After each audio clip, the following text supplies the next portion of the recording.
নমস্কার, কেমন আছেন সবাই? আশা করছি সবাই খুব ভালো আছেন এবং সুস্থ আছেন। আজকে আপনারা শুনবেন লেখক শুদ্ধেন্দু চক্রবর্তীর আশুদা সিরিজের তৃতীয় কাহিনী ইকেবানা ফুসেগি গল্প অবলম্বনে ইকেবানা রহস্য। লেখক শুদ্ধেন্দু চক্রবর্তীর জন্ম কলকাতায় 1980 সালে, কিন্তু তিনি স্বেচ্ছায় মফস্বলবাসী। তাঁর প্রথম থ্রিলার উপন্যাস নৈবেত্তিকে আশুদার কথা প্রথম জানা যায়। এরপর একে একে মরণকূপ, সাহেববাঁধ রহস্য ও ইকেবানা ফুসিগিতে। লেখক মানুষের মনের অলিগলির মানচিত্র বিশ্লেষণ করতে বেশি ভালোবাসেন। সেই মানচিত্রের গোপন সংকেত থেকেই উঠে আসে সত্য সন্ধানী অনিমা মাসির মতন চরিত্র। মণিকণ্ঠ তেমনই এক উপন্যাস। কবিতা, গল্প, প্রবন্ধ, আখ্যান সবকিছুর ভিতরে থ্রিলার এই লেখকের বিশেষ পছন্দের ক্ষেত্র। লেখক মনে করেন প্রতিটি থ্রিলার আসলে একটি মনোবৈজ্ঞানিক অভিযান। সেই কারণেই তাঁর আশুদা সিরিজের কেন্দ্রীয় চরিত্র আশুতোষ মুখোপাধ্যায় নিজেই একজন ফরেন্সিক মনোবিজ্ঞানী। ইতিমধ্যে আমাদের চ্যানেলে আপনারা আশুদার দুটি গল্প শুনে ফেলেছেন, হে নেপথ্যচারিণী এবং সাহেববাঁধ রহস্য। যদি এখন আপনারা সেই গল্পগুলি না শুনে থাকেন, আজকের গল্পটি শোনার শেষে ডেসক্রিপশন বক্সে অথবা আই বাটনে ক্লিক করে সেই গল্পগুলি অবশ্যই শুনে নেবেন। এবং আজকের গল্প যদি ভালো লাগে তাহলে চ্যানেলটিকে সাবস্ক্রাইব করে গল্পটিতে একটি লাইক এবং কমেন্টে অবশ্যই জানাবেন যে আপনাদের গল্পগুলি কেমন লাগছে। আজকের গল্পটি আমরা নিয়েছি অভিযান পাবলিশার্স থেকে প্রকাশিত ইকেবানা ফুসেগি এই বইটির থেকে। বইটির পারচেজিং লিঙ্ক দেওয়া থাকবে ডেসক্রিপশন বক্সে। যদি কিনতে চান অবশ্যই চেক আউট করতে ভুলবেন না। আজকের গল্পটির দৈর্ঘ্যের কারণে আমরা গল্পটিকে দুটি পর্বে বিভক্ত করছি। গল্পের দ্বিতীয় তথা অন্তিম পর্বের ডিটেলস দেওয়া থাকবে ডেসক্রিপশন বক্সে অথবা পিন কমেন্টসে, অথবা আমাদের কমিউনিটি সেকশনে আপনারা জানতে পেরে যাবেন। আজকে গল্প পাঠে আমি সন্তু। গল্পের প্রধান চরিত্রে অর্থাৎ আশুদার চরিত্রে আপনাদের সবার প্রিয় রাজা ভট্টাচার্য।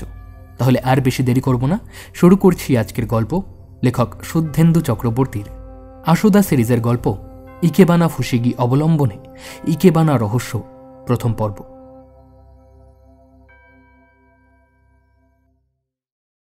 ঈশ্বররা কাঁদছেন। তাঁরা আমাদের পরস্পরের প্রতি হিংসা দেখে সেই আদিম যুগ থেকেই কাঁদছেন, অথচ তাঁরা কোনোভাবেই আমাদের রক্ষা করতে পারছেন না। এ কথা নিত্যদিন আমার অগ্রজ শ্রী আশুতোষ মুখোপাধ্যায় ওরফে আশুদার মুখে নিত্য শুনছি, অথচ এই অভিব্যক্তির অগ্র ও পশ্চাৎ সম্পূর্ণটাই আমার অজানা। নেপথ্যচারিণীর রহস্যভেদের পর আলোর গোলকের পরীক্ষা আপাতত সম্পন্ন হয়েছে। আশুদা কিছুদিন হল লর্ড হিডেটোরা ইচিমঞ্জিতে মেতে আছে। 1985 সেই বিখ্যাত সিনেমার নায়ক নাকি খলনায়ক। অন্ধকার জগতে টানা পড়েন আর মনোজাগতিক দোলাচলের ছবি রান, যে সিনেমা ধরে আকিরা কুরোসাওয়া 75 বছর বয়সে সমস্ত নৈশব্দ, আত্মহনন চিন্তা আর অবসাদ কাটিয়ে আবার ঘুরে দাঁড়ালেন।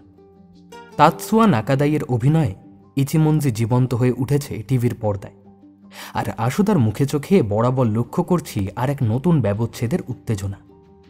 সত্যজিৎ ফিল্ম ইনস্টিটিউটের এক স্কুল জীবনের বন্ধুর কাছ থেকে আশুদা এই সিনেমার বিরল কপিটা জোগাড় করেছে।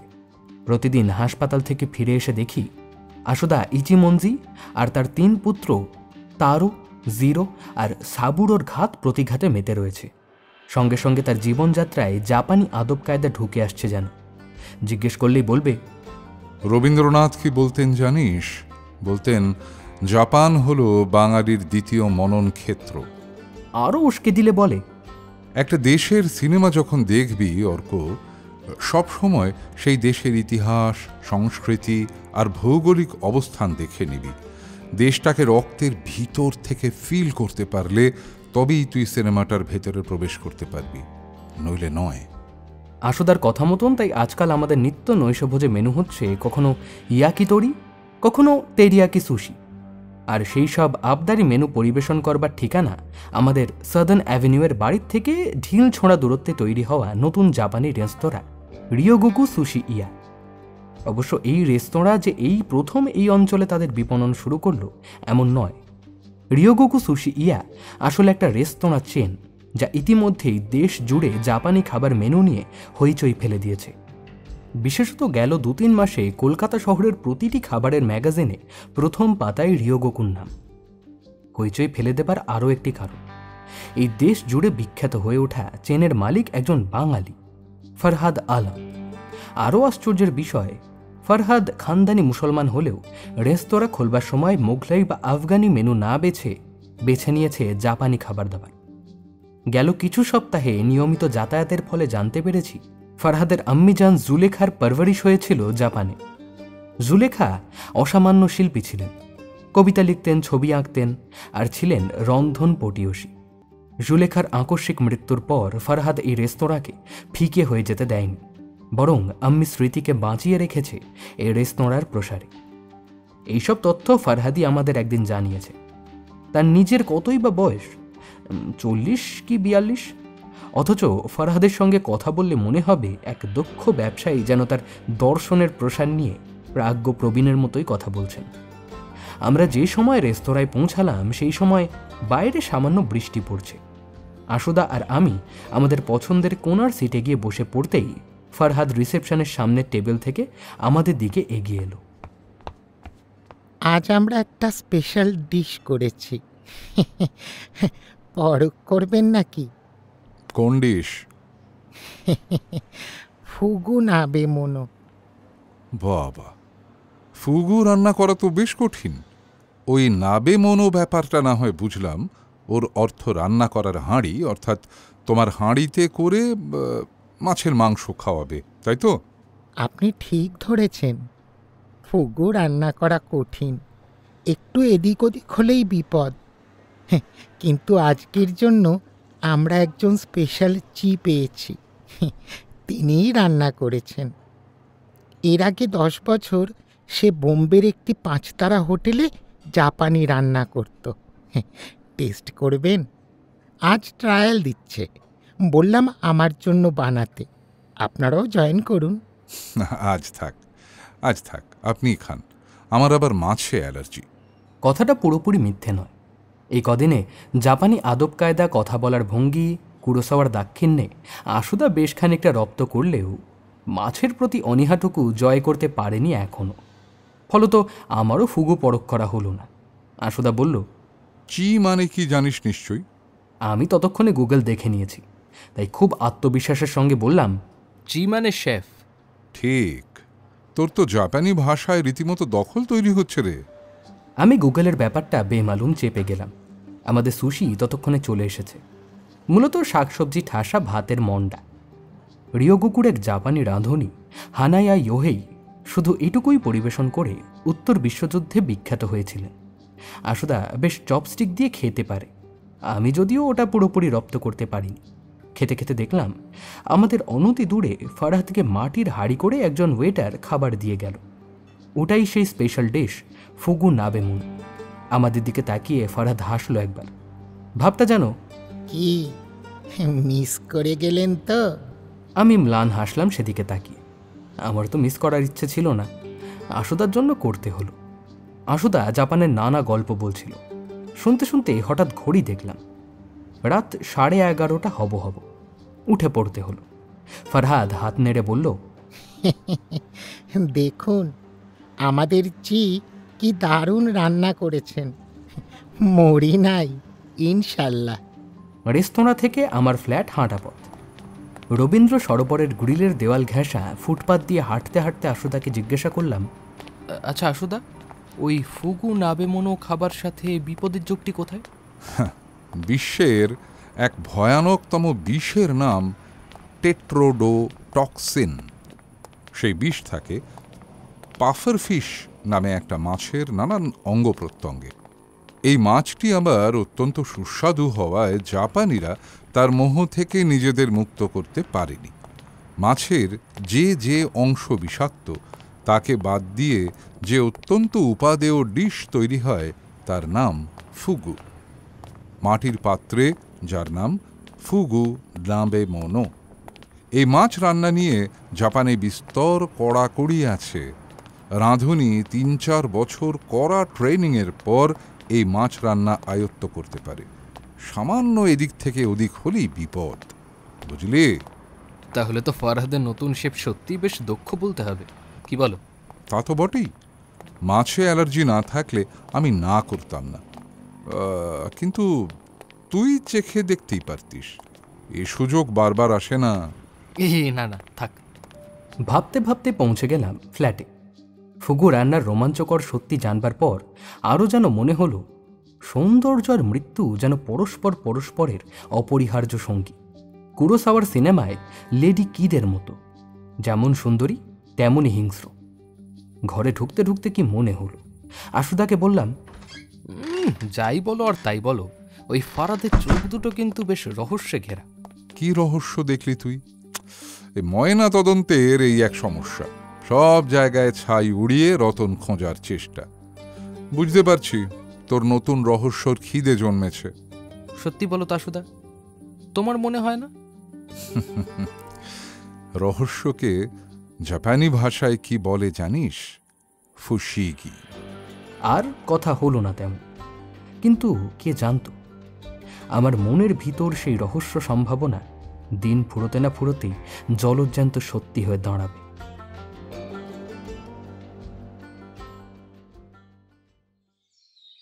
দিনটা শুরু হচ্ছিল 50 দশকের সিনেমার কাস্টিংয়ের মতো। আমি কলেজের জন্য বের হতে যাব, আশুদা কুরোসাওয়ার আত্মজীবনী থেকে নজর সরিয়ে সকালের কাগজে চোখ বুলিয়ে নিচ্ছে। হঠাৎই বলল, তোর বোধহয় আজ আর কলেজে যাওয়া হলো না। আমি অবাক চোখে কিন্তু এঁকে দাঁড়িয়ে রইলাম। সেই চাহনি দেখে আশুদা উদ্বিগ্ন চোখে কাগজটা আমার দিকে এগিয়ে দিয়ে বলল, কি লিখেছে দেখ কাগজের প্রথম পাতায়। কাগজটা হাতে নিয়ে চোখ রাখতেই আমাকেও বিস্মিত হতেই হলো। শহরের সবচেয়ে প্রতিশ্রুতিমান জাপানি রেস্তোরাঁ চেনের মালিক ফারহাদ আলম গতকাল রাতে তার নিজস্ব বাসভবনে পরলোক গমন করেছে। ফারহাদের বর্তমান স্ত্রী রুকসানা পুলিশের কাছে অভিযোগ দায়ের করেছে। তার সন্দেহ এই মৃত্যু স্বাভাবিক নয়, কারণ মৃত্যুর আগের দিন অনেক রাত অবধি ফারহাদ তার নিজের রেস্তোরাঁতেই ছিল। অবশ্য সে তথ্যের প্রত্যক্ষদর্শী তো আমরাই, তাই সেই কথা নতুন করে বলবার নয়। রুকসানা অভিযোগ করছে ফারহাদের নতুন শেফ হারুতো কোবায়াশি ইচ্ছে করে বিষাক্ত মাছ খাইয়ে ফারহাদকে হত্যা করেছে। পুলিশ ইতিমধ্যেই তাকে গ্রেফতার করেছে। সবকিছু পড়ে আমার যেন সব গুলিয়ে গেল। ধপ করে বসে পড়লাম সোফার উপর। আশুদা বলল, কি ঠিক বলেছি কিনা? আমি আচ্ছন্ন হয়ে ঘাড় নাড়লাম। কিন্তু কিন্তু কি বল দেখি অর্ক। কেমন যেন একটা লাগছে আশুদা, মনে হচ্ছে একটা ভুল হচ্ছে। ভাড়া করা একজন শেফ সকলের সামনে জেনে শুনে বিষাক্ত মাছ খাইয়ে এইভাবে খুন করবে কেন ফারহাদ আলমকে? ঠিক, খটকা তো একটা থাকেই, তাছাড়া আর একটাও খটকা আছে। কি সেটা? খবরের রিপোর্ট বলছে ফারহাদ মাঝরাত থেকে ভেদবমি করতে করতে নেতিয়ে পড়ে, অথচ পুলিশের বা রুকসানার থিওরি অনুযায়ী যদি সত্যি ফারহাদের মৃত্যুর কারণ ফুগু নাবে মনো হয়, তাহলে বিষের নাম টেট্রোডোটক্সিন। সে বিষক্রিয়ার লক্ষণ তো এমন হবে না। তাহলে তাহলে ফুশিগি অর্ক, রহস্য। তুই বেকার কলেজ কামাই করিস না, মন বলছে তথাগত ফোন করবে লালবাজার থেকে, করলে তোকে ডেকে নেব। মনের ভিতর একরাশ কিন্তু নিয়েই বেরিয়ে পড়লাম। কুরোসাওয়া বলতেন, কখনো কখনো মনে হয় এই পৃথিবী বড় অচেনা, কোনো দূরদেশের গ্রহ। এই জলজ্যান্ত একটা মানুষকে গত রাতে আমরা দেখে এলাম শহরের বুকে, আর আজ সে অতীত। খবরের কাগজের শিরোনাম। ভাবতে ভাবতেই আবার সেই 50 দশকের কাস্টিং শুরু হলো। কলেজের ক্লাস, ময়না তদন্ত, রেজিস্টারের সই, মর্গে ঢোকা। আর মর্গে ঢুকতেই হোঁচট খাবার অবস্থা আমার। শায়িত দেহের শাড়ির প্রথমটাই ফারহাদের।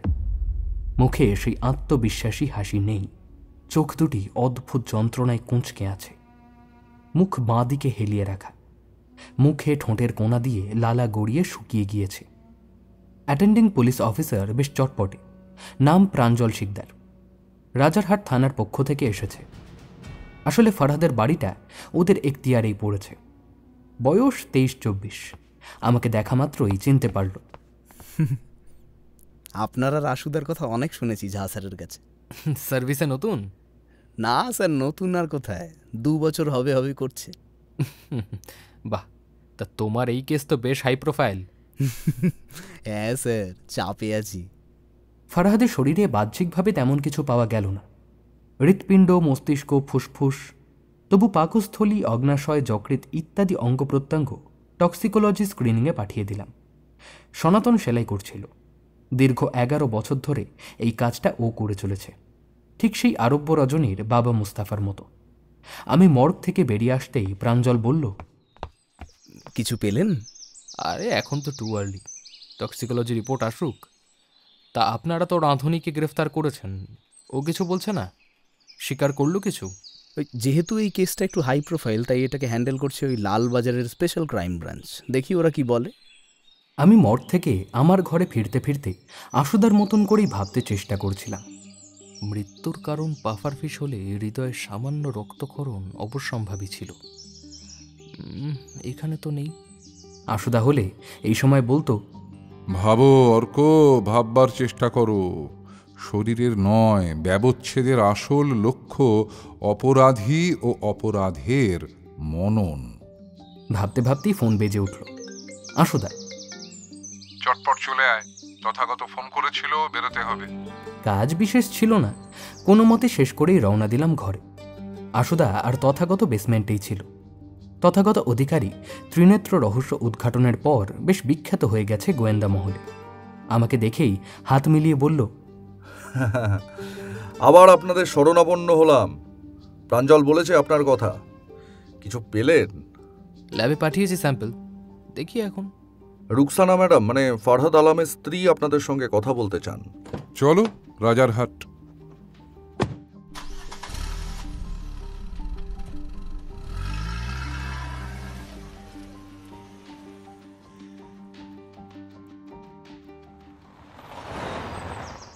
নিবেদিতা এনক্লেভ, ব্লক 51, প্রকাণ্ড ডুপ্লে ভিলা, পুরোটাই ফারহাদের নিজের হাতে গড়া। এই এনক্লেভ অন্যান্য বাড়িগুলোর থেকে একদম আলাদা। গরাজের দুই পাশে টবে ফুল গাছ সাজানো, সেই গাছের প্রতিটি ফুল যেন শিল্পীর তুলির টানে এঁকে রাখা। প্রবেশ দরজার উপর ফুলের গাছ আঁকা। আশুদা নিচু স্বরে বলল, এই যে ফুল গাছ সাজিয়ে রাখার ধরন দেখছিস, এর নাম ইকেবানা। একসময় জাপানে সংস্কৃতি ও জীবনশৈলীর অপরিহার্য অঙ্গ ছিল এই ইকেবানা। মধ্য চতুর্দশ শতক থেকে ষোড়শ শতাব্দী ব্যাপী মুরোমুচি যুগে এই ইকেবানার প্রসার ঘটে। কলিং বেলের বদলে একটি ছোট বৈদিক ঘণ্টা ছিল। সেটা বাজাতেই দরজা খুলে দিলেন এক মধ্যবয়স্ক মহিলা। চোখে মুখে নিদ্রাহীনতা ও মানসিক বিধ্বস্ততার ছাপ। আমাদের দেখে শুকনো কণ্ঠে বলল, ও আপনারা আসুন। সহজেই অনুমান করা গেল ইনি ফারহাদ পত্নী রুকসানা বিবি। আমাদের বসিয়ে বিপরীত সোফায় বসে মাথা নিচু করে রইলেন কিছুক্ষণ। তারপর আশুদার দিকে তাকিয়ে বললেন, আপনি আশুবাবু? একসময় খুব নাটক দেখতাম জানেন, তখনও ফারাদের সঙ্গে আমার নিকেটা হয়নি। আপনারা যেভাবে কুসুম কুমারীর রহস্যটা সমাধান করলেন, খুব অবাক হয়েছিলাম। ফারহাদের ঘটনাটা খুবই দুঃখজনক। পুলিশ চেষ্টা করছে সাধ্যমতো। অপরাধী তো ধরাও পড়েছে, আপনি চিন্তা করবেন না। ফারাদের এভাবে চলে যাওয়াটা মেনে নিতে পারছি না, কিছুতেই মেনে নিতে পারছি না। নিঃস্ব হয়ে গেলাম আমি, মনের দিক থেকেই শুধু না, সব দিক থেকে। এমন কথা উনি বলছেন কেন? এত বড় রেস্তোরাঁ চেনের মালিক ফারহাদের অবর্তমানে রুকসানাই তো এর মালিক। তাহলে অবশ্য ব্যক্তি হারানো শূন্যতা পূরণ হবার নয় ঠিকই। ভাবতে ভাবতেই রুকসানা একটা বড় অ্যালবাম নিয়ে এলেন।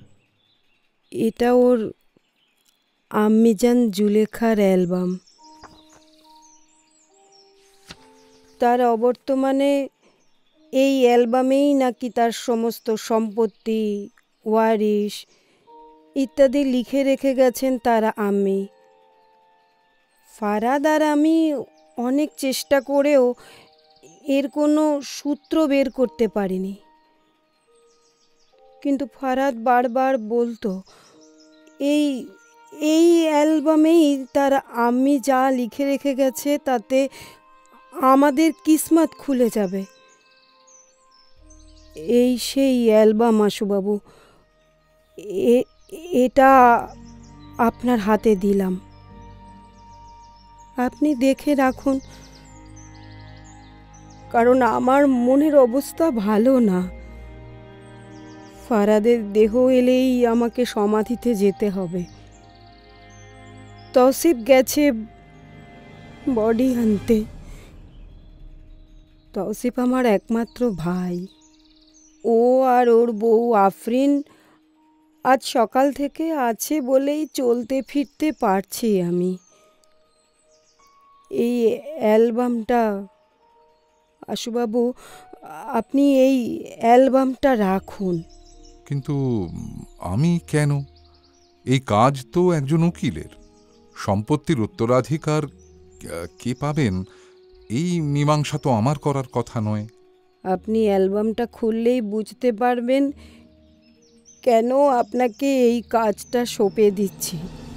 আশুদা রুকসানা বিবির দেওয়া অ্যালবাম হাতে নিয়ে বেরোতে বেরোতে বলল, একটু সাহায্য লাগবে ম্যাডাম, তবে এখন নয়।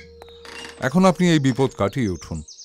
দেখুন কিছু বের করতে পারেন কি না, কারণ এর ভেতরে কোনো শব্দ লেখা নেই যা উকিল পড়তে পারবে। আপনারা ভাবছেন না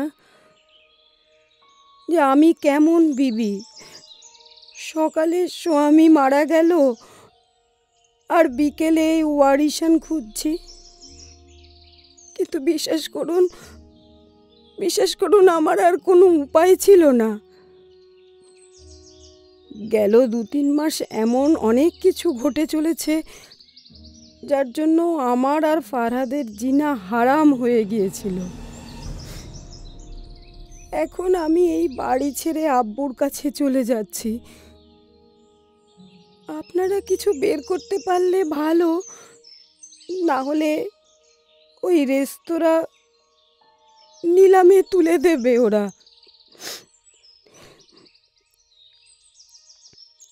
যাকে রুকসানা বিবির কাছে এক অদ্ভুত অসহনীয় সংকটের হদিশ পেলাম যেন। জাপানি ভাষায় ফুশিগি। ফিরতে ফিরতে আশুদাকে তথাগত জিজ্ঞাসা করল, ব্যাপারটা ঠিক কি বলুন তো? আমি যদ্দূর জানি এই রেস্তোরাঁর চেইন বাইরে থেকে যতই বিশ্বাসী আর বৈভবী লাগুক, ভিতরে ভিতরে ঋণের ভারে ধুঁকছে। আসলে ফারহাদ ছিল আবেগপ্রবণ। আয় বুঝে ব্যয়ের অভ্যেস তার ছিল না। খোঁজ নিয়েছি, ব্যাঙ্গালোর আর চেন্নাইয়ে ওর চেইনটা কার্যকরী হয়নি, মুখ থুবড়ে পড়েছে। তবে আপনাকে কয়েকটা তথ্য দিতে হবে আমাকে তথাগত। বলুন। রিয়োগোকু সুশির সব স্টাফকে জিজ্ঞাসাবাদ করে কোম্পানির ব্যালেন্স শিট, কে কে পাওনাদার, পাওনার অঙ্ক কত, তার একটা তালিকা বানান।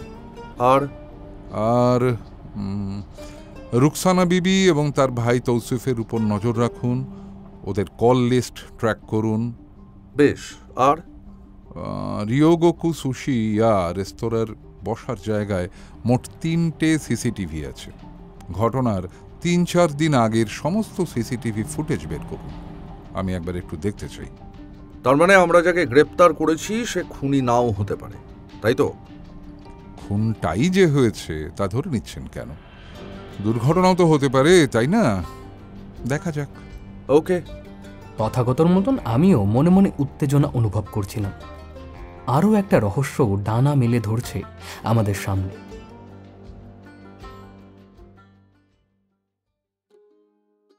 ফারহাদ পত্নী রুকসানার দেওয়া জুলেখার অ্যালবামটা সত্যিই যেন এক প্রত্নখচিত গোলক ধাঁধা। অবশ্য তার আম্মির অসামান্য শিল্পসত্তার কথা এর আগেও ফারহাদ আমাদের জানিয়েছিল। অ্যালবামটিতে পরবর্তীতে হয়তো ফারহাদই তার আম্মির ছবি লাগিয়ে রেখেছে প্রথম পাতায়। সে ছবি দেখলে বোঝা যায় ফারহাদের আম্মিকে হঠাৎ দেখলে যে কেউ কোনো অসামান্য রূপসী জাপানি রমণী বলে ভুল করবে। অ্যালবামে সত্যি কোনো সম্পত্তি বা ওয়ারিশনামা লেখা নেই, শুধু প্রতি পাতায় যত্ন করে ফুল গাছের ছবি আঁকা হয়েছে। ফুল গাছকে এইভাবে সযত্নে সাজাবার জাপানি রীতিকে যে ইকেবানা বলে, একথা আশুদা আমাকে আগেই বলেছিল। 744 থেকে 1185 ব্যাপী হাইয়ান যুগে এই রীতির জন্ম হয়। এরপর জাপান দেশে বৌদ্ধ ধর্ম প্রচারিত হলে ভগবান বুদ্ধকে পুষ্প অর্পণের অন্যতম শৈলী হয়ে ওঠে এই ইকেবানা। পরবর্তীতে জাপানি ঘরের কোনো এক কোণে টোকোনোমা ধাঁচে ফুল সাজিয়ে রাখা মঙ্গলাচরণের সমর্থক হয়ে ওঠে। উত্থিত ফুল ও তার ডাঁটি দিয়ে নির্দিষ্টভাবে সাজিয়ে রাখার অভ্যাস তাতেবানা। এই তাতেবানা ইকেবানার অন্য আরেকটি অঙ্গ। ভগবান বুদ্ধকে পূজা অর্পণের 3টি প্রধান অংশ নিয়ে তৈরি মিৎসেগু সোকু। সে 3টি অংশ হল মোমবাতি দান, ধূপদান ও ফুল সাজিয়ে রাখা ফুলদান বা তাতেবানা। ধীরে ধীরে ইকেবানা হয়ে উঠল এই মিৎসেগু সোকুর অপরিহার্য অঙ্গ। পরবর্তীতে জাপান সম্রাট অষ্টম শোগান আশিকাগা ইয়োশিমাসার পৃষ্ঠপোষকতায় ইকেবানা আরও জনপ্রিয় হয়ে ওঠে। প্রাথমিক কঠিন ধরন রিক্কা থেকে ইকেবানা আরও সাবলীল শাখা প্রশাখা বিস্তৃত নাগিরে বানা হয়ে ওঠে। ক্ষুদ্র আধারে সাজিয়ে রাখা মরিবানা ইকেবানার আরও এক ধরন।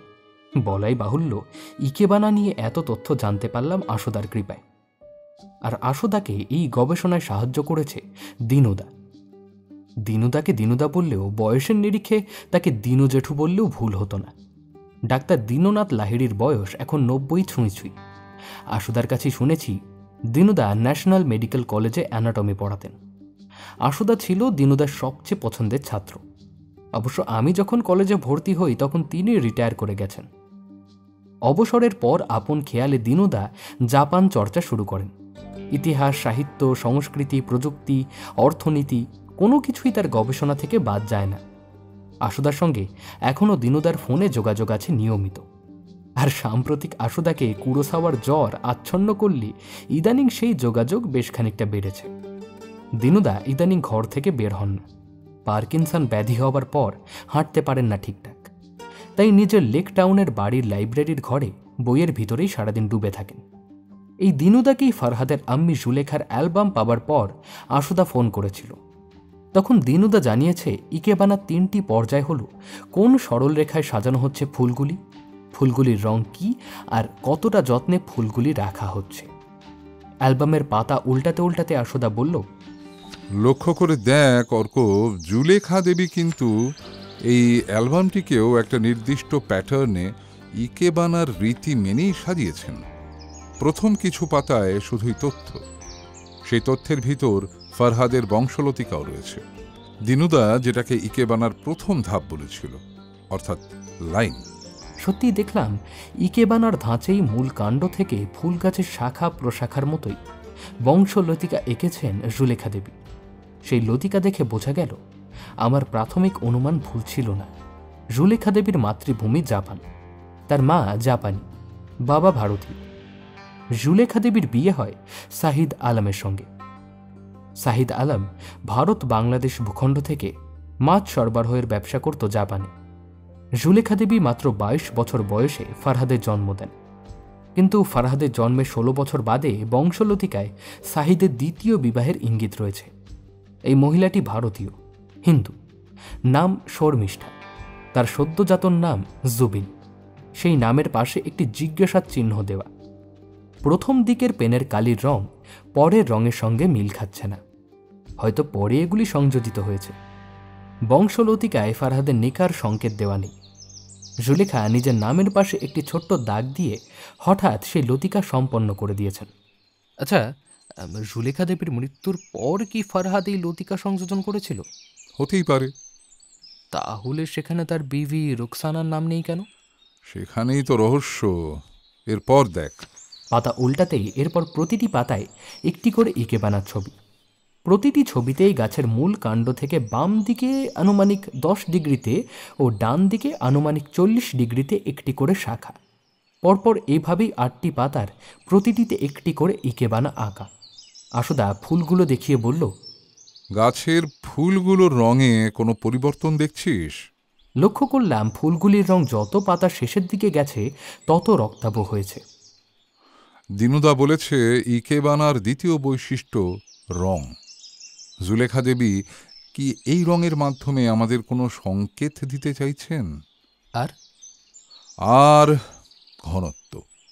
লক্ষ্য করে দেখ, যত পাতা এগিয়েছে ফুলের ঘনত্ব কমে গেছে। ঠিক যেন মানুষের জীবন। হ্যাঁ, জীবন যেমন যত এগিয়ে চলে তার ঘটমানতা ফুরিয়ে আসে। দারুণ বললি তো অর্ক। তোর কিন্তু মনের ভিতরের চোখ ধীরে ধীরে খুলে যাচ্ছে, মানতেই হবে। এই কারণেই ইকেবানাকে জাপানে মনের ভিতরের প্রতিফলন ধরা হয়। মানুষের মনের ভাব ফুটে ওঠে তার ফুল সাজানোর পদ্ধতিতে, প্রজেক্টিভ থিওরির মতো। তার মানে এই ফুল সাজাবার পদ্ধতির ভিতর দিয়ে আমাদের বুঝতে হবে জুলেখা দেবী কি বলতে চেয়েছেন, তাই তো? ঠিক তাই। আর শেষ পাতায় দেখ। অ্যালবামের শেষ পাতায় কোনো ছবি নেই, আছে একটি 3 লাইনের কবিতা। আশুদা বলল, প্যাটার্নটা জাপানি হাইকুর মতো, যদিও সবখানে ওই পঞ্চপদীর নিয়ম মানা হয়নি। কবিতাটি এই রকম: মৃত্যুর পর কেমন হবে চোখের জলের রং, পাহাড়ের কোলে হে বিজয়িনী শরীর, শুধুই বিওয়ার হ্রদ, ফুলের আদলে রমণীর মনের চাবি রাখা। কি অর্থ এর? আশুদা ঘাড় নাড়ল। এইবার আবার দিনুদাকে ফোন করতেই হবে, আরও তথ্য চাই।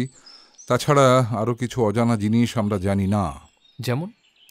যেমন ধর, জুলেখার মৃত্যু কিভাবে হলো। মন বলছে এই অ্যালবামে যে গুপ্তধন রত্নই থাকুক না কেন, তার সঙ্গে জুলেখার মৃত্যুর যোগ আছে। আর একবার মনে হয় রুকসানা বিবির সঙ্গে আমাদের কথা বলা দরকার।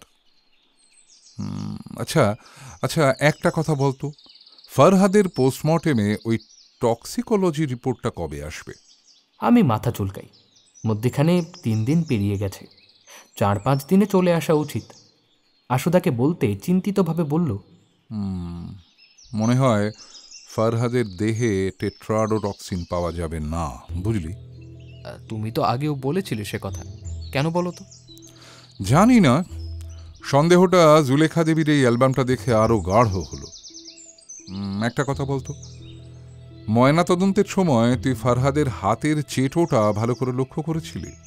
আমি মাথা চুলকাতেই আশুদার মুখে চোখে হতাশা ফুটে উঠল। দেখা উচিত ছিল। ফরহাদের বাড়ি গিয়ে আর অ্যালবামটা দেখার পর মনের ভেতরে একটা ধারণা তৈরি হচ্ছে। যাকে এখন আর কিছু করার নেই, দেখি দিনুদা কি বলে এই ব্যাপারে। ফরহাদের সৎমা ছিল জানতাম না। ঠিক, আর তিনি জীবিত না মৃত সেটাও কিন্তু আমরা জানি না। তার উপর তার একটা সন্তান আছে, জুবিন, তার পাশে জিজ্ঞাসা চিহ্ন আঁকা। কেন, সেটাও তো একটা রহস্য। আর শেষ ওই কবিতাটা?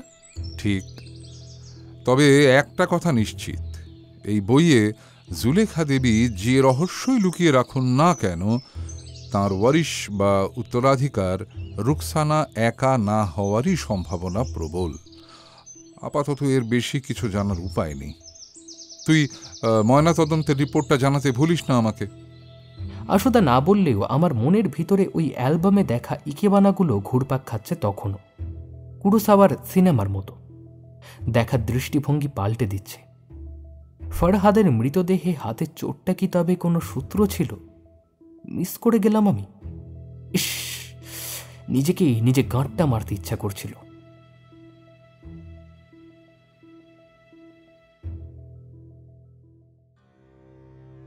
ইকিরু সিনেমার একটি বিখ্যাত উক্তি কুরোসাওয়া লিপিবদ্ধ করেছিলেন, মৃত্যুর সামনে দাঁড়ালে বোঝা যায় জীবন কতটা সুন্দর।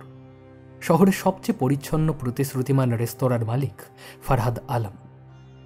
তার এই অকাল মৃত্যু যেন এক এক করে খুলে দিচ্ছে পদ্ম পাতার এক একটি কলাপ। ফরহাদ জননী জুলেখার অ্যালবাম খুলে আশুদা নিশ্চুপ হয়ে বসে আছে। আমি উপায়ান্তর না দেখে দৈনিক জীবন প্রবাহে মন দিই। কাজের ফাঁকে জেনে নিলাম সেই টক্সিকোলজি রিপোর্টের কথাও। দিন 5 হয়ে গেল, আজও সেই রিপোর্ট এলো না। আসতে আরও 2 দিন। শহরে একটু একটু বৃষ্টি নেমেছে। ক্লাস শেষ করে ফিরে এলাম ঘরে। ফিরতেই দেখি আশুদা টিভিতে 7 সামুরাই দেখছে। আমাকে আসতে দেখে বসতে বলল, তারপর টিভি পজ করে বলল, কয়েকটা খবর জানালো রে তথাগত অধিকারী। প্রথমত, রেস্তোরাঁর সিসিটিভি ফুটেজটা পাওয়া যায়নি। একজন অফিসার, কি যেন নামটা, প্রাঞ্জল শিকদার না কি যেন, উনি গিয়েছিলেন অনুসন্ধান করতে। নামটা আমার চেনা। আশুদাকে বললাম সেই প্রতিশ্রুতিমান অফিসারটির কথা। আরে, যেদিন আমাদের হাসপাতালের মর্গে ফরহাদের ময়নাতদন্ত হচ্ছিল, সেদিন ওই অফিসার ওখানে ছিলেন, ওই প্রাঞ্জল শিকদার ছেলেটি তোমার ফ্যান গো, আমাকে সেদিন বলছিল। বুঝো। আর কি কি খবর? ফারহাদের বাজারে কয়েক কোটি টাকার লোন আছে, কিন্তু আশ্চর্যের বিষয়, রুকসানা দেবীর সঙ্গে দীর্ঘ 4 বছরের দাম্পত্য জীবনের পরেও দুজনের কোনো জয়েন্ট অ্যাকাউন্ট নেই। তাহলে রুকসানা বিবির এত উদ্বেগ কেন? আরেকটা ঘটনাও বেশ চমকপ্রদ। ফারহাদের ফোনটার কল লিস্ট ট্র্যাক করতে বলেছিলাম তথাগতকে, সেখানে বেশ কিছু পাওনাদার আর ব্যাংক অফিসারের নাম পাওয়া গেছে। রুকসানা বিবির নাম সেখানে প্রায় নেই। তার মানে অন্তত ফোনে দুজনের তেমন কথা হতো না, বরং একজন ব্যক্তির নাম সেখানে বারবার পাওয়া গেছে। ফারহাদি তাকে বারংবার ফোন করত। কে সেই ব্যক্তি? তথাগত তার নাম বলেছে, আমি লিখে রেখেছি, বিশ্বরূপ গোস্বামী। এই যে। একটা ছোট ডায়েরি সঙ্গে রাখে আশুদা আজকাল, সেখানে জরুরি খুঁটিনাটি লিখে রাখে। কিন্তু এই বিশ্বরূপ গোস্বামীকে? আমি তথাগতকে ট্র্যাক করতে বলেছি। ফোন নাম্বার এ রাজ্যের নয়, লোকটা শিলংয়ে থাকে। আর আর অপেক্ষা, ওরা খোঁজ করে জানাবে। তোর টক্সিকোলজি রিপোর্টটা এলো? আমি ঘাড় নাড়লাম, তারপর জিজ্ঞাসা করলাম, আর কিছু পেলে? একবার লেক টাউনে দিনুদার কাছে যেতেই হবে, বুঝলি। এই অ্যালবামটা ওকে দেখাতে হবে, শেষের কবিতাটাও। মন বলছে এই ধাঁধার জট একমাত্র দিনুদাই খুলতে পারবে। তৈরি হয়ে নিলাম। বহুদিন শুনেছি এই দিনুদার কথা, কখনো চাক্ষুষ করিনি। শুনেছি কলেজে তিনি যখন অ্যানাটমি পড়াতেন তখন জেলার মেডিকেল কলেজ থেকে ছাত্রছাত্রীরা ক্লাস করতে আসত। এমন একটি মানুষ যে হঠাৎ জাপান বিশেষজ্ঞ বনে যাবেন কে জানত। বিকেল থাকতে থাকতেই আমরা বেরিয়ে পড়লাম। লেক টাউনে ডাক্তার দীননাথ লাহিড়ির বাড়িটি অ্যাপার্টমেন্টের দোতলায়। সিঁড়ি দিয়ে উঠতে গিয়ে থমকে দাঁড়ালাম। সিঁড়ির ঘরের দেওয়াল জুড়ে প্রকাণ্ড ঢেউয়ের উড কাঠের প্রিন্ট আউট। এই ছবিটা আমার চেনা। 1831 সালে জাপানি শিল্পী কাতসুশিকা হোকুসাইয়ের এই বিখ্যাত ছবিটির নাম the great wave of Kanagawa.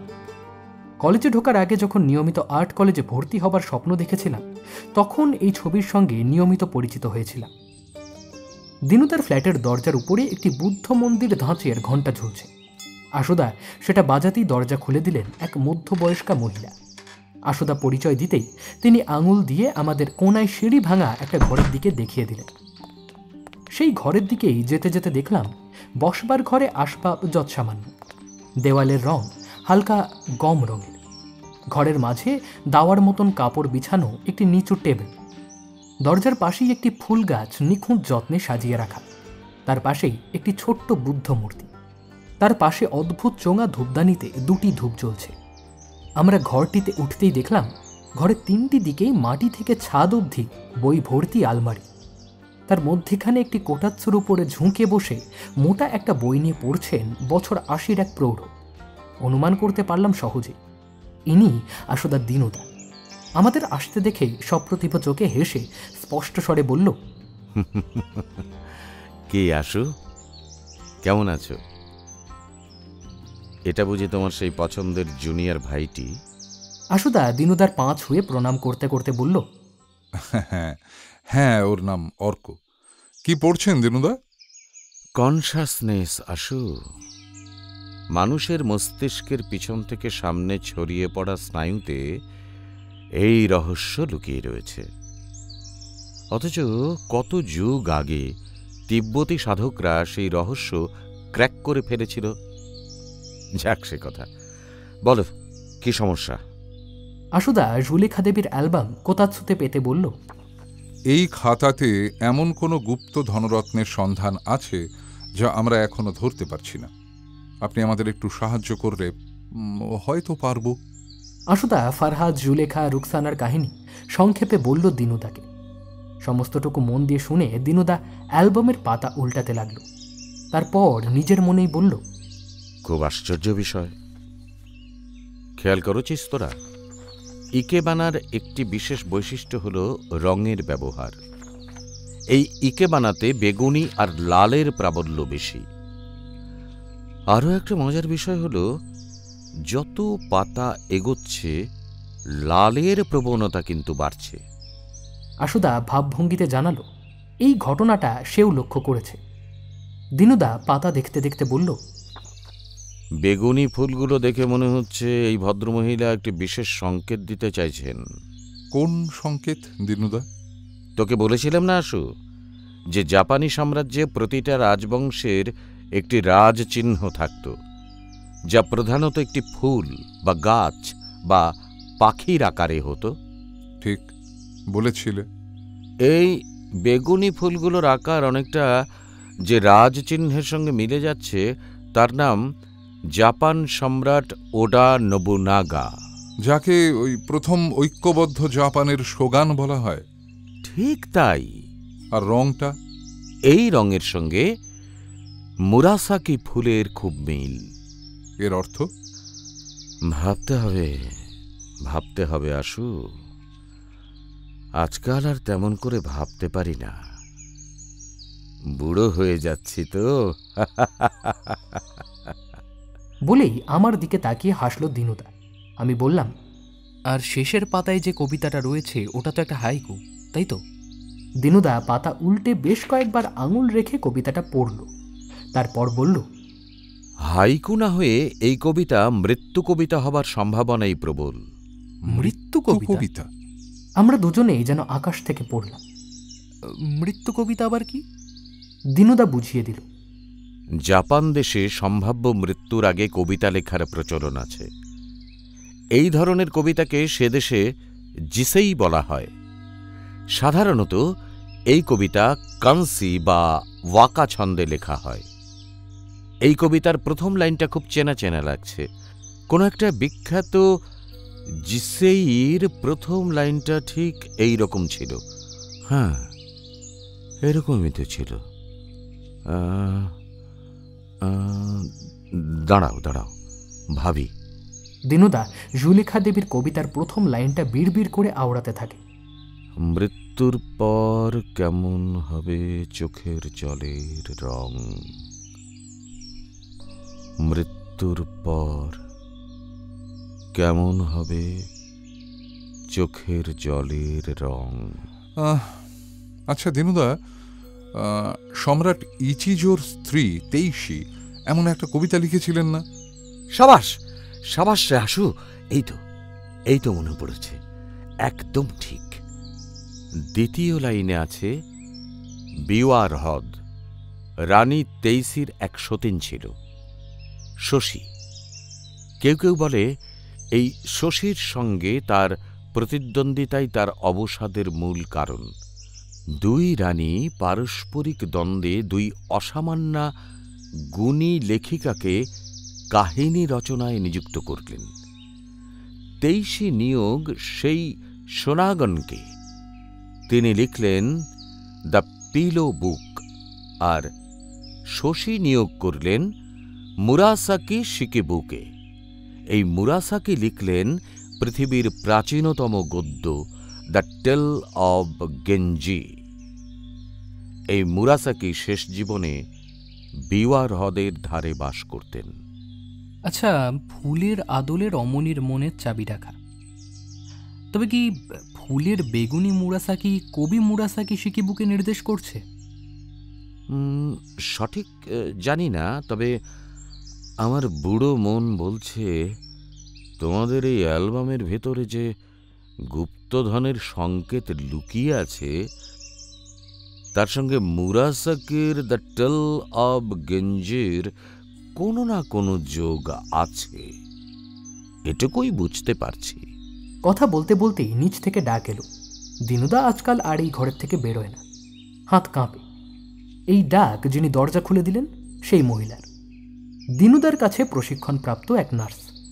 তার ওষুধ খাবার সময় হয়েছে। আমরা অগত্যা উঠে পড়লাম। দিনুদা একটু হতাশ হয়ে বলল, হ্যাঁ, তোমাদের কিছুই তেমন সাহায্য করতে পারলাম না।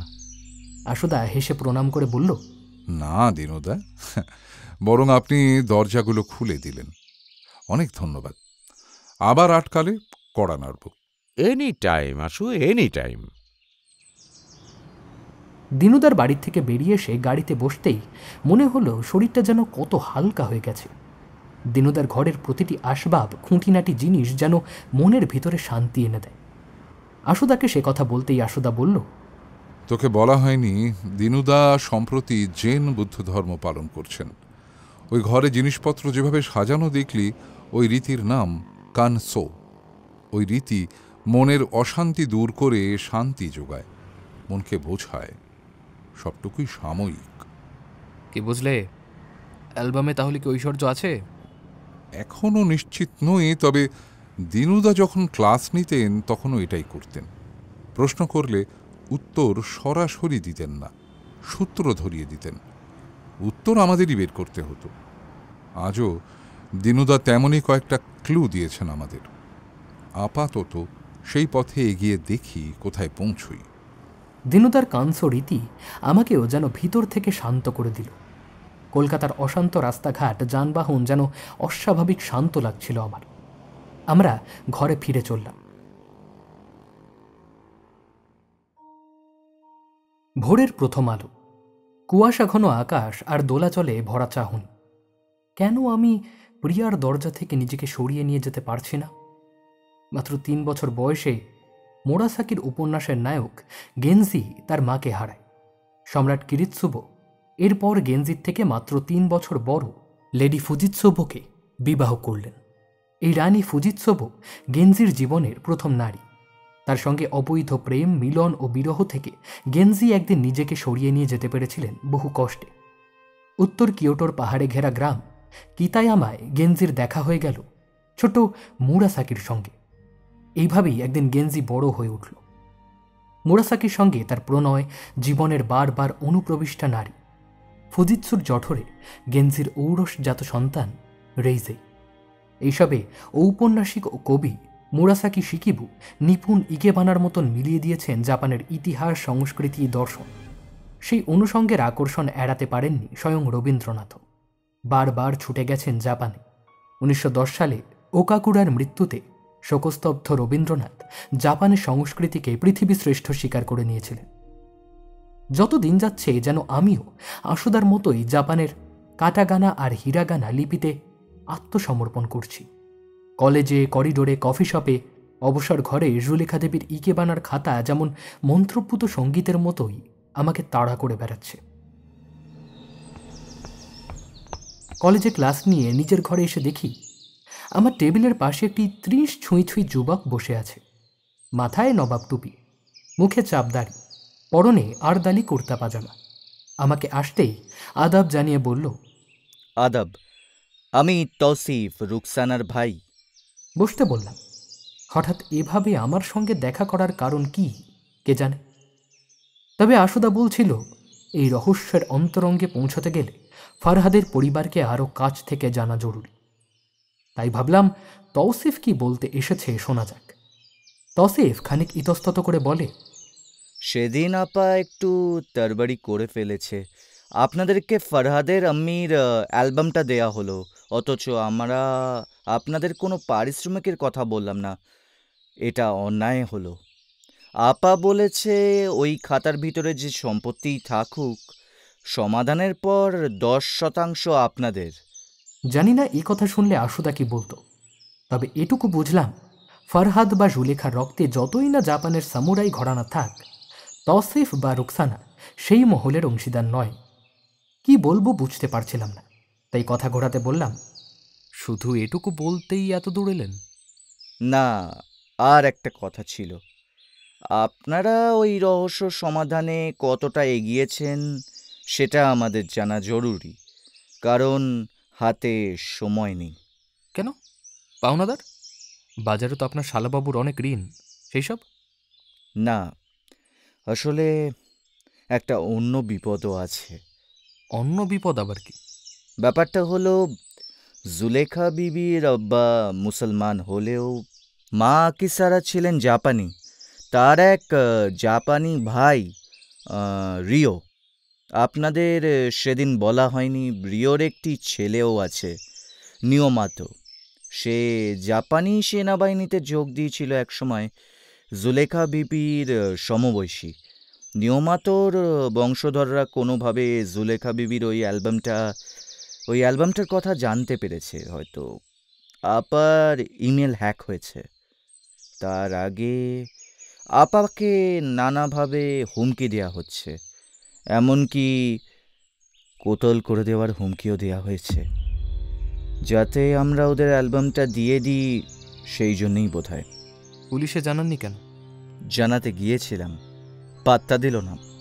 বলল এখন ফোর্স নির্বাচন নিয়ে ব্যস্ত, ফলাফল বের হয়ে গেলে অভিযোগটা জমা নেবে। বুঝলাম। তথাগত অধিকারীর নাম্বারটা আমার ফোনেই ছিল। অত্রি সুচন্দ্রার নেপথ্যচারিণী রহস্যবিদের পর থেকে তথাগতর সঙ্গে আমাদের বেশ সুসম্পর্ক।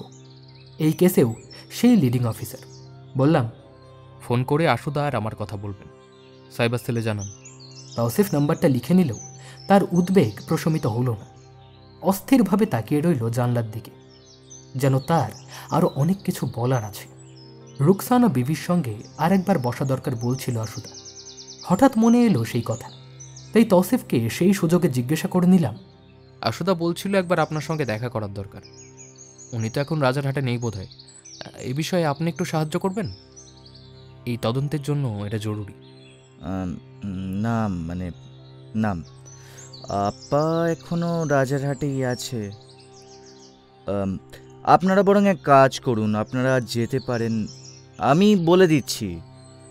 ও আরেকটা কথা। পকেট থেকে একটি সাদা খাম বের করলো তৌসিফ। ফরহাদ ভাই এর ইন্তেকালের পর তার লকার থেকে এটা আপা পেয়েছে। আপনাদের এটা দিতে বলল আপনাদের কাজে আসতে পারে। তৌসিফ চলে যাবার পর সাদা খাম নিয়ে বসে রইলাম কিছুক্ষণ। মনে হচ্ছিল যেন কিয়োটোতেই বসে আছি। বাইরে হাড়ুর বাগান যেন জাপানের কোনো স্পাইরি জ্যাপনিকা। সাদা খামের ভিতরে একটি ছোট্ট সাদা চিরকুট, সেখানে 5 লাইনের ছোট্ট কবিতা লেখা। হাতের লেখা ফরহাদেরই মনে হলো, কারণ রিয়োগোকু সুশি ইয়া রেস্তোরাঁতে বিল লেখার সময় এই হাতের লেখাতেই আমি তাকে লিখতে দেখেছি বহুবার। ফরহাদ লিখছে, লাল মাকড়, তোমার মতন নীল বিষাক্ত সব, হারিয়ে যাচ্ছে মুখ, আগুনে পুড়ছিল। মাথামুন্ডু কিছুই না বুঝে চিরকুটটা সাদা খামে আবার পুড়ে ফেলে ঘরের দিকে ফিরে চললাম। আশুদাকে এসব বলা দরকার। আর এদিকে কলেজের কাজ প্রায় শেষ। ঘরে ফিরে দেখলাম আশুদা টিভিতে কুরোসাওয়ার ইয়োজিম্বো দেখছে। সানজুরো কাওয়াবাটাকে, একজন দলছুট সামুরাই, 2 যুদ্ধবাজ সমাজবিরোধী দল উশিটোরা আর সেইবেইয়ের মাঝখানে পড়ে সানজুরো কিভাবে 2টি দলকেই বিনাশ করবে। সিনেমাটা আমার আগে দেখা। আমি আসতেই টিভি পজ করে আশুদা বলল, মুরাসাকি শিকিবু সম্পর্কে 2টো গুরুত্বপূর্ণ তথ্য পেলাম, বুঝলি। প্রথম, মুরাসাকির আসল নাম কেউ জানে না। দ্বিতীয়, গেনজিকে নিয়ে মুরাসাকি যে বিখ্যাত লেখাটি লিখেছিলেন তার আসল পাণ্ডুলিপি হারিয়ে গেছে। কালো বাজারে ওই পাণ্ডুলিপির দাম কয়েক লক্ষ ইয়েন। আর কিছু জাপানি গবেষক মনে করেন মুরাসাকি ওই পাণ্ডুলিপির ভিতরেও কোথাও একটা নিজের আত্মজৈবনিক ডায়েরি লিখে গেছেন। আশুদাকে তৌসিফের দেওয়া চিরকুটটা দেখালাম। আশুদা মন দিয়ে পড়ে বলল, লক্ষ্য করে দেখ অর্ক, ফারহাদের কবিতার ছন্দের ধরন 5-7-5-7-7। জাপানি কবিতায় এই ধরনকে তাঙ্কা বলে, যদিও কবিতার বিষয়বস্তু দেখলে একে মান্দকা মনে হবে। কথোপকথন কবিতা, যেমন পূর্ণেন্দু পত্রী লিখতেন। আচ্ছা, এটাও কি একটা মৃত্যু কবিতা? দিনুদা যেমন বলছিলেন। ভালো বলেছিস, হতেই পারে। তবে আমাদের একবার রুকসানা বিবির বাড়ি যেতেই হবে। জুলেখা বিবির ইকেবানা খাতার ফুলগুলোর বেগুনি রং মুরাসাকি হলে লাল রংটা কি সেটা জানা দরকার। বিকেল পড়ন্ত রেখেই বেরিয়ে পড়লাম দুজন। আশুদা সঙ্গে ইকেবানা খাতাটা নিয়ে নিল। রাজারহাটে বাড়ি চিনতে অসুবিধা হলো না।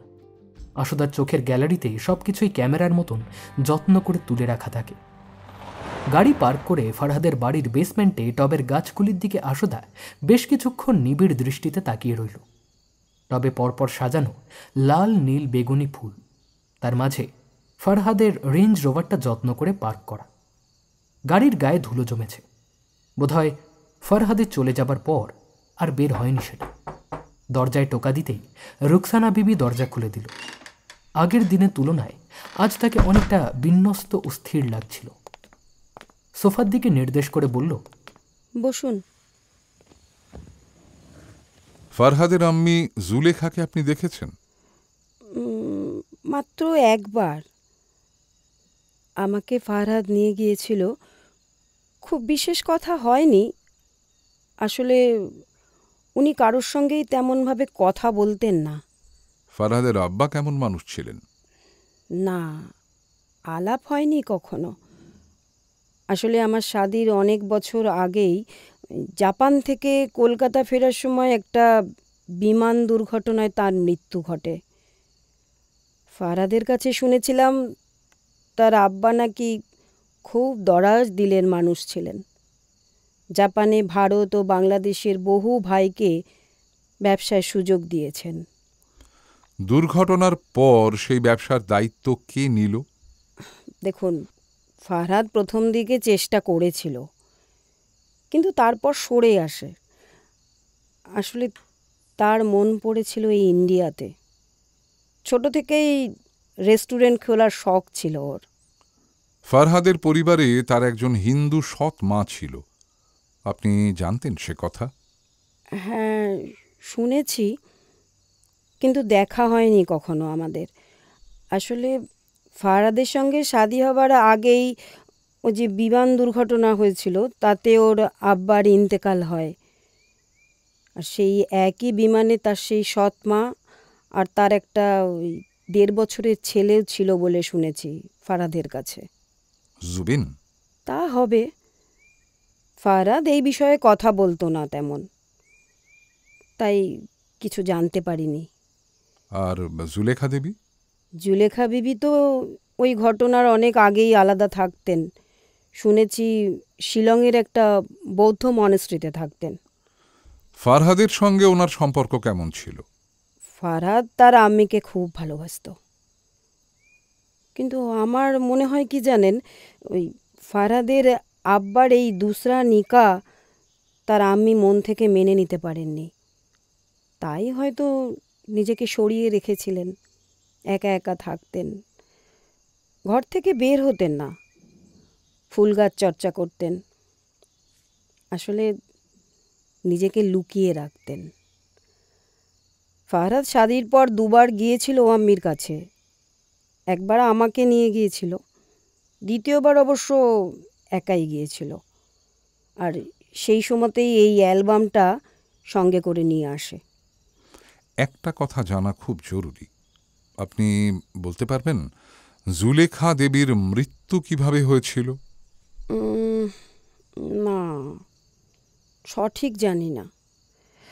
তবে হ্যাঁ, যতদূর জানি একটা চামড়ার ব্যাধিতে ভুগছিলেন শেষ দিকে, ফারহাদই বলতো।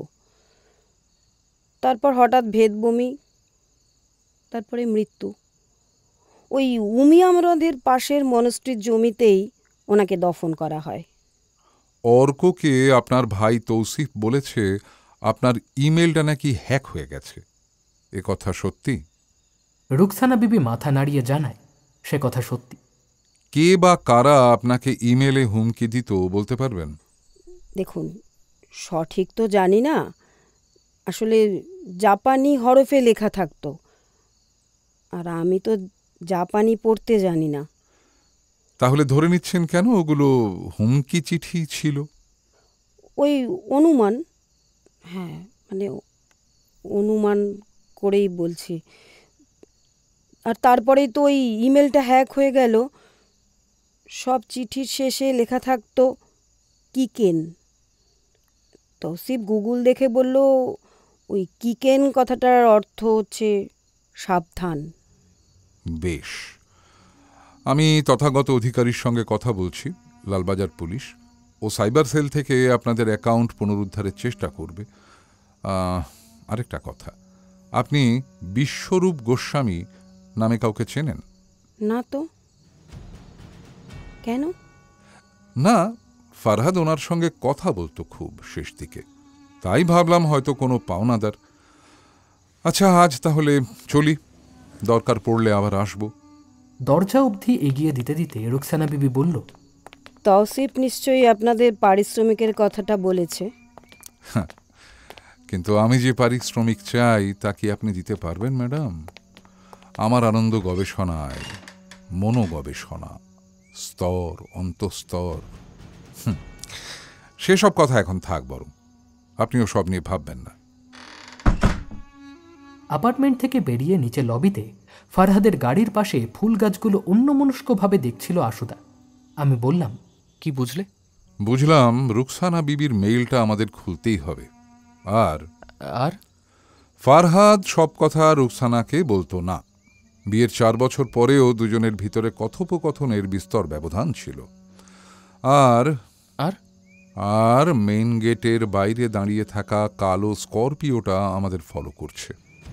মন বলছে ওর ভিতর কালো চশমা পরে বসে থাকা লোকটা আমাদের এই কেসের ব্যাপারে বেশ আগ্রহী। সত্যি দেখলাম অ্যাপার্টমেন্টের বাইরে একটা কালো স্করপিও দাঁড়িয়ে আছে। তার ভিতর কালো চশমা পরা একটি লোক আমাদের দিকে তাকিয়ে রয়েছে। আমি না দেখার ভান করি আশুদাকে বললাম, যাবো ওদিকে? না, যেমন আছিস তেমন থাক, শুধু ওই কিকেনটা মনে রাখিস। জাপানি ভাষায় সাবধান। বলে হো হো করে হেসে গাড়িতে উঠে পড়ল আশুদা।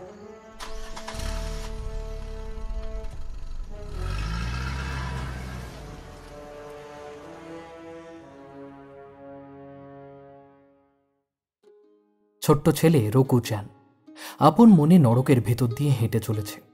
তার কাছে এই কল্পনার যাত্রাটাই যেন কঠোর বাস্তব।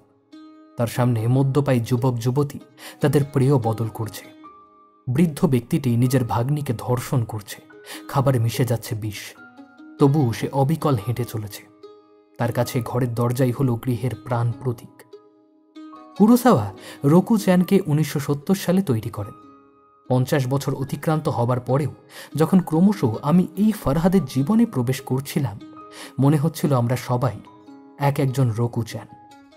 চারপাশে এত অনাচার, অপরাধ উপেক্ষা করে এগিয়ে চলেছি। আমার এই হঠাৎ নৈরাশ্যের কারণ ছিল সকাল সকাল খবর এসেছে রাজারহাটে ফারহাদের বাড়িতে ডাকাতি হয়েছে গত রাতে। কি আশ্চর্যের, তার কিছু ঘন্টা আগেই তো আমরা সেখানে ফারহাদের জীবন পরিবার নিয়ে আলোচনা করছিলাম। খবরটা দিল প্রাঞ্জল শিকদার নামক পুলিশ অফিসারটি। তার কথা অনুযায়ী গত রাতে কিছু দুষ্কৃতী সদর দরজা তালা ভেঙে ফারহাদের ফ্ল্যাটে ঢুকে পড়ে, আলমারিতে ওলট পালট চালায়। রুকসানা বিভি বাধা দিতে গেলে তাকে মাথায় আঘাত করে। আপাতত সে শহরের একটি হাসপাতালে ভর্তি। খবরটা শুনে মন খারাপ হয়ে গেল। সকাল থেকেই খবরটা শোনার পরেই আশুদা গম্ভীর। আমার আজ ছুটি কলেজের প্রতিষ্ঠা দিবস। তবু মন চঞ্চল হয়ে উঠছে। এই আক্রমণ কেন? শুধুই কি পাওনা আদায়ের জন্য, নাকি অন্য কিছু? আশুদার সামনে বসতে আশুদা কটা সাদা কাগজ মেলতে মেলতে বলল, বুঝলি, আমাদের হাতে আর বেশি সময় নেই। যা করবার দ্রুত করতে হবে। রুকসানার অবস্থা ভালো নয়। তাকে যেভাবে আঘাত করেছে তাতে তার জ্ঞান ফিরতে সময় লাগবে। তথাগত ফোন করেছিল সকালে। প্রাঞ্জল আর তথাগত এই দুজনে মিলেই ঘটনাটার তদন্ত করছে। ওই কালো গাড়ির ব্যাপারটা বলেছ ওদের? আশুদাকে তেমন উৎসাহী লাগলো না, বরং বলল, এগুলো দেখ, আজ প্রিন্টারে বের করেছি। কি এগুলো? রুকসানাকে পাঠানো জাপানি ইমেলগুলো। তথাগত টিম ওটা আবার রেস্টোর করতে পেরেছে। কে পাঠিয়েছে ওগুলো? সকালবেলায় দিনুদাকে ফোন করেছিলাম। দিনুদা আজকাল মোবাইলে তেমন দেখতে পায় না, তবু হরফগুলো পাঠালাম। তাতে যা বেরিয়ে এলো সেটা বেশ ইন্টারেস্টিং। যেমন এই চিঠিগুলো যে বা যারা পাঠিয়েছে তাদের নামগুলো পরপর দেখ: কিকুচিও, কিউজো, হেইচি হায়াশিদা, কাম্বেই শিমাদা, গোরোবেই, শিচিরোজি আর কাতসুশিরো। প্রতিটি ইমেল আইডি আলাদা হলেও এই নামগুলোর ভিতরে কোনো মিল খুঁজে পাচ্ছিস? মন দিয়ে ভাববার চেষ্টা করলাম। কয়েকটা নাম বেশ চেনা চেনা লাগছিল, কোথায় যেন শুনেছি। হঠাৎ মনে এলো, 7 সামুরাইজ, কুরোসাওয়া। এক্সেলেন্ট অর্ক। নামগুলো কুরোসাওয়ার বিখ্যাত সিনেমা দ্য 7 সামুরাইজ এই সিনেমার চরিত্র। এর থেকে কি প্রমাণিত হয়? নামগুলো প্রেরকের আসল নাম নয়। এক্স্যাক্টলি, ঠিক তাই। এই নামগুলো তার মানে ছদ্মনাম। কে বা কারা রুকসানাকে এভাবে চিঠি দিত আমাদের বের করতে হবে। ওরা কি রুকসানাকে গতকাল রাতে আক্রমণ করলো? হতে পারে, আবার নাও হতে পারে। কি লিখেছে চিঠিতে? লেখাগুলোতে জাপানি হরফ। দিনুদা জাপানি পড়তে পারে। সকালের দিকটা দিনুদা তাও একটু আধটু মোবাইল ঘাঁটে। দিনুদা যা বলল তাতে সবকটি চিঠির বক্তব্যই প্রায় এক। কি লিখছে? যেমন একটি চিঠিতে প্রেরক লিখেছে তাসু কেটে কুদা সাই, অর্থাৎ দয়া করে সাহায্য করুন। কিংবা আরেকটাতে লিখেছে মোদত্তে কুদাসাই, অর্থাৎ দয়া করে ফিরিয়ে দিন। চিঠিগুলো ফরহাদের মৃত্যু থেকে 2-3 দিনের ভিতর পাঠানো। শেষে লেখা কিউ, অর্থাৎ জরুরি। কখনো লেখা কি কেন, মানে বিপদ। কি ফেরত চাইছে ওরা? তবে কি রুকসানা আর তৌসিফ আমাদের কাছ থেকে কিছু লুকিয়ে রাখছে? সেটাই তো রহস্য। আরও লক্ষণীয় বিষয়, চিঠির মধ্যে তেমন কোনো হুমকি নেই, কিন্তু বরং কেউ যেন আর্জি জানাচ্ছে, কাতর আর্জি, কিছু একটা ফিরিয়ে দেবার। কেউ বা কারা, কি সেটা? ভাবতে ভাবতেই আশুদার ফোনটা বেজে উঠল। তথাগত অধিকারী লাইনে রয়েছে। খানিক কথা বলার পর আশুদা বলল, খুব আশ্চর্যের বিষয় জানিস, প্রাঞ্জল জানিয়েছে ফরহাদের ফ্ল্যাটের সিসিটিভি ফুটেজগুলো পাওয়া যাচ্ছে না। হ্যাঁ, সেদিন রিয়োগোকু রেস্তোরাঁয় ফুটেজগুলোও তো পাওয়া যায়নি। সেটাই তো, শহরের এত নামকরা রেস্তোরাঁ, তারা এমন অবহেলা করে ফুটেজগুলো হারিয়ে ফেলবে? যাই বলো আর তাই বলো, ওই যে কালো স্করপিওতে বসে থাকা লোকটা, ওর গাড়ির নাম্বার আমি নোট করেছি। এই যে WB06 KJ9288, ওটা ধরে একটু ট্র্যাক করলে হতো না? বাবা, তুই তো রীতিমতো গোয়েন্দা হয়ে উঠেছিস। Very good. তবে মনে রাখবি, এই গাড়ির নম্বরগুলো অনেক সময়ই ফেক হয়, তাই বেশি নির্ভর করবি না ওর উপরে। তোমার মনে হয় না ওই লোকটা এই চক্রের সঙ্গে জড়িত? হতেই পারে, অসম্ভব নয়। আপাতত বের হতে হবে। কোথায়? মেটিয়া বুরুজ যাব। ওখানে ফারহাদের বাবা সাহিদের একটা পুরনো বাড়ি আছে। এখনও সেখানে এক বুড়ি কেয়ারটেকার থাকে। ওখানে একবার যাওয়া দরকার। এসব তথ্য কোত্থেকে পেলে? তথাগত জানালো, ওকে খোঁজ করতে বলেছিলাম। তৈরি হয়ে নিলাম। রহস্য ক্রমশ দানা বাঁধছে যেন। যত দিন যাচ্ছে রুকসানা বিবি যেন কুরোসাওয়া সিনেমার লেডি আসাজির মতন হয়ে উঠছে। থ্রোন অফ ব্লাড, রক্তের সিংহাসন। কি লুকিয়ে যাচ্ছে সে কে জানে? কোন সে গুপ্ত কথা? হয়তো সেই হারানোর লিঙ্ক খুঁজে পেতেই আজ আমরা মেটিয়া ব্রুজ চলেছি। তার অলিগলি যেন মানুষের ভাবনার নানান ডিফেন্স সিস্টেম। রাস্তার উপরে ডাঁই করে রাখা আবর্জনা, আসবাব, পসরা, চিন্তার সেই দৈনন্দিন সঞ্চয়, যা আমরা মন থেকে সরিয়ে রাখবো করেও রাখতে পারি না। আশুদা পথ নির্দেশ দিচ্ছিল। নির্দিষ্ট জায়গায় এসে থমকে যেতে হলো। জায়গাটিতে পুলিশে ছয়লাম। তার ভিতরে তথাগত অধিকারীও ছিল। ব্যাপারটা কি? আমাদের আসতে দেখে তথাগত হন্তদন্ত হয়ে ছুটে এলো। আশুদা কৌতূহলী স্বরে জিজ্ঞাসা করল, ব্যাপার কি?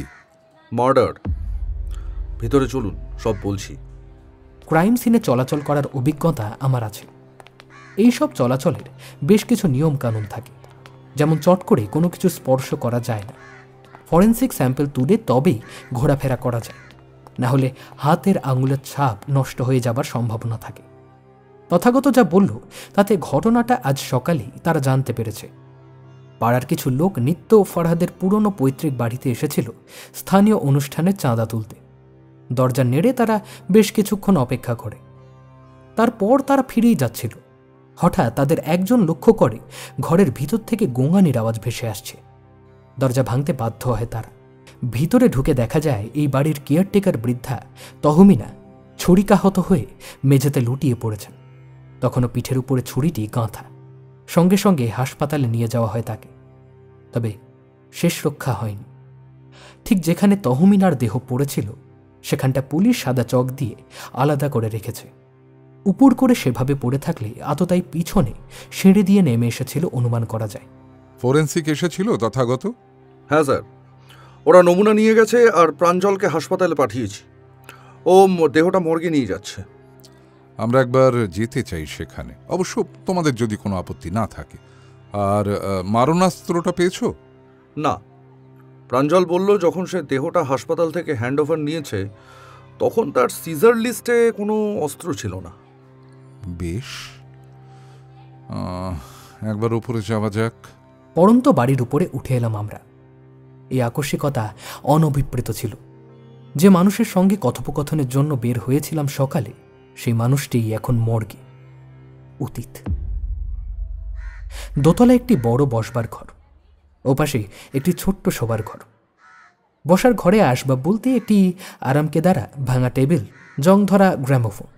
পাশের শোবার ঘরে জড়জীর্ণ বিছানায় বহুদিন কেউ শরীর স্পর্শ করেনি বোঝা যায়। তার পাশে বাথরুম।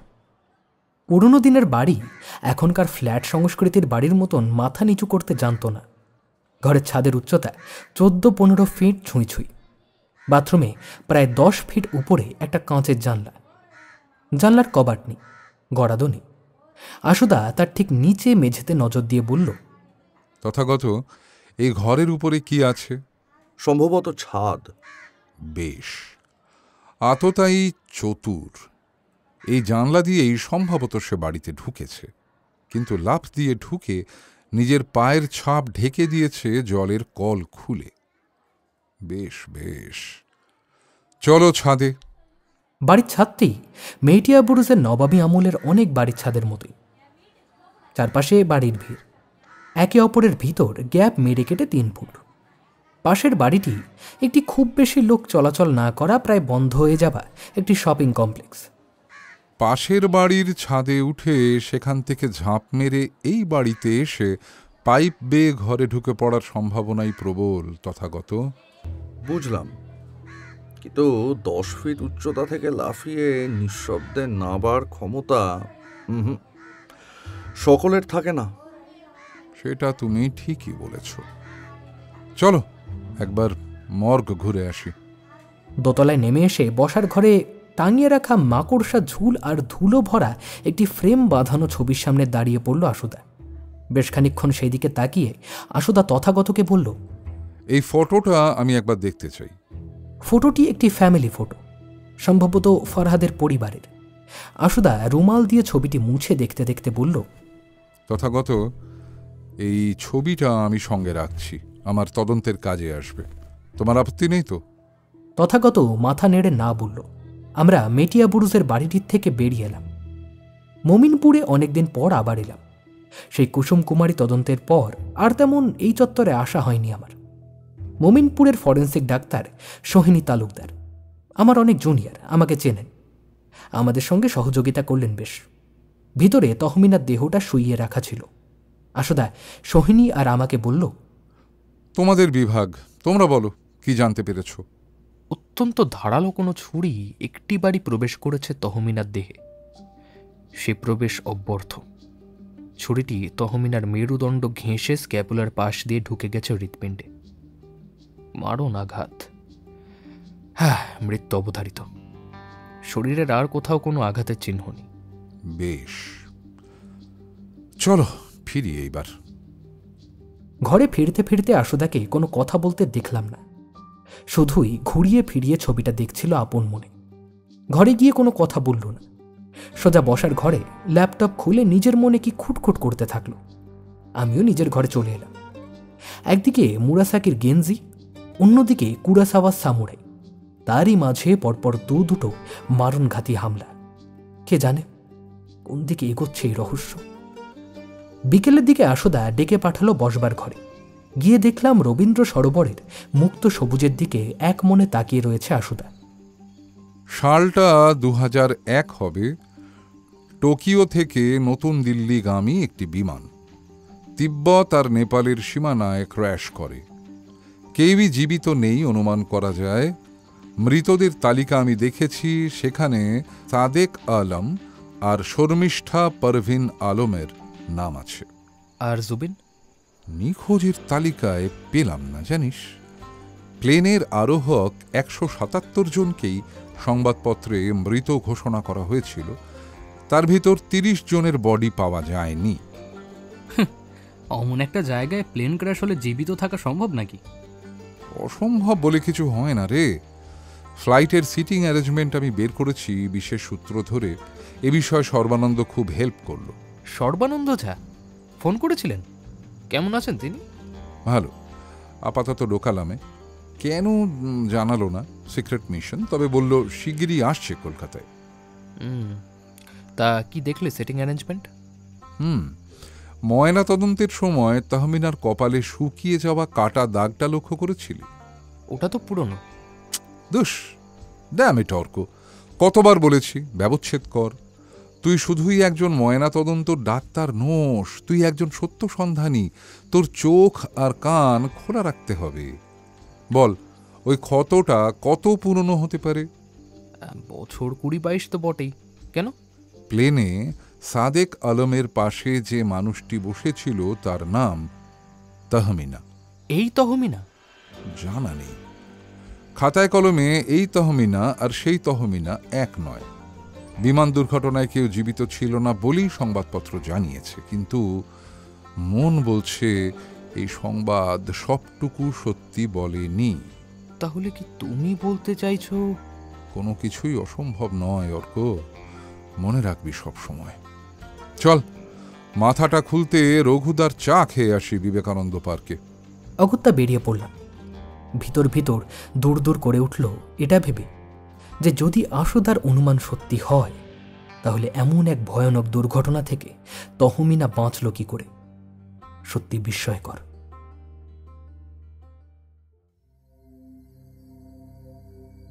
কেমন লাগলো আজকের গল্প জানাতে ভুলবেন না আপনাদের মূল্যবান কমেন্টসের মাধ্যমে। আর যদি খুব ভালো লেগে থাকে গল্পটিতে লাইক এবং চ্যানেলটি অবশ্যই সাবস্ক্রাইব করে যাবেন। বেল আইকনটি অবশ্যই প্রেস করে দেবেন, তাতে আমরা যখনই নতুন কোনো ভিডিও আপলোড করব আপনাদের কাছে নোটিফিকেশন পৌঁছে যাবে।